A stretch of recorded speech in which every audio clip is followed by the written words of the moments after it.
Assalamualaikum warahmatullahi wabarakatuh. Perkenalkan, nama saya Melzi Puspitasari dari Prodi Tadris Bahasa Indonesia kelas 2C. Baiklah, saya akan mengulas materi tentang sastra dan masyarakat di bab 9 buku Teori Kesusastraan karya Rene Wellek, Austin Warren. Sastra adalah institusi sosial yang memakai medium bahasa. Teknik-teknik sastra tradisional seperti simbolisme dan matra bersifat sosial karena merupakan konvensi dan norma masyarakat. Sastra mempunyai fungsi sosial atau manfaat yang tidak sepenuhnya bersifat pribadi. Jadi permasalahan studi sastra menyiratkan atau merupakan masalah sosial, masalah tradisi, konvensi norma, jenis sastra, genre, simbol, dan mitos. Thomas memformulasikannya sebagai berikut. Lembaga estetik yang berdasarkan lembaga sosial, bahkan bukan bagian dari lembaga sosial. Lembaga estetik itu adalah lembaga sosial dari satu tipe tertentu dan berkaitan sangat erat dengan tipe-tipe lainnya. Penelitian yang menyangkut sastra dan masyarakat biasanya terlalu sempit dan menyentuh permasalahan di luar sastra. Sastra dikaitkan dengan situasi tertentu atau dengan sistem politik, ekonomi, dan sosial tertentu. Penelitian dilakukan untuk menjabarkan pengaruh masyarakat terhadap sastra dan kedudukannya dalam masyarakat. Kritikus aliran Marxisme tidak hanya mempelajari kaitan sastra dengan masyarakat, tetapi juga memberi batasan bagaimana seharusnya hubungan itu dalam masyarakat zaman sekarang dan masyarakat di masa mendatang yang tidak mengenal kelas.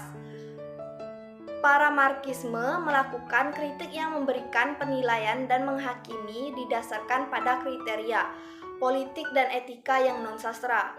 Pembahasan hubungan sastra dan masyarakat biasanya bertolak dari frasa de Bonald bahwa sastra itu adalah ungkapan perasaan masyarakat. Kritik sosial yang lain bahkan menuntut pengarang untuk menganut sikap atau ideologi yang sama dengan yang dianut oleh kritikusnya.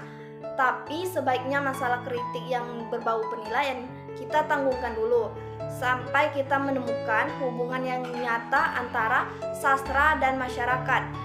Hubungan yang bersifat deskriptif bukan normatif dapat kita klasifikasikan sebagai berikut. Yang pertama adalah sosiologi pengarang, profesi pengarang, dan institusi sastra. Masalah yang berkaitan di sini adalah dasar ekonomi produksi sastra, latar belakang sosial, status pengarang, dan ideologi pengarang yang terlihat dari berbagai kegiatan pengarang di luar karya sastra.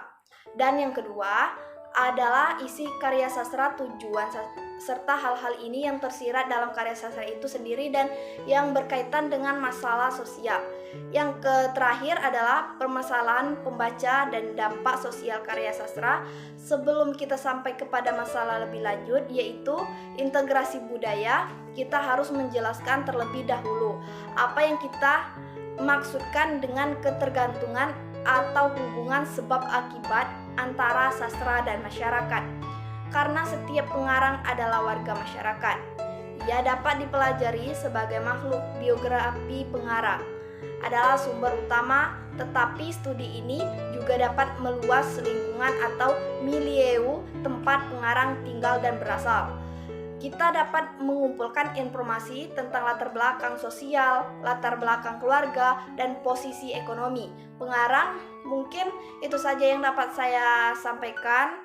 Kurang dan lebihnya saya mohon maaf. Saya akhiri. Wassalamualaikum warahmatullahi wabarakatuh.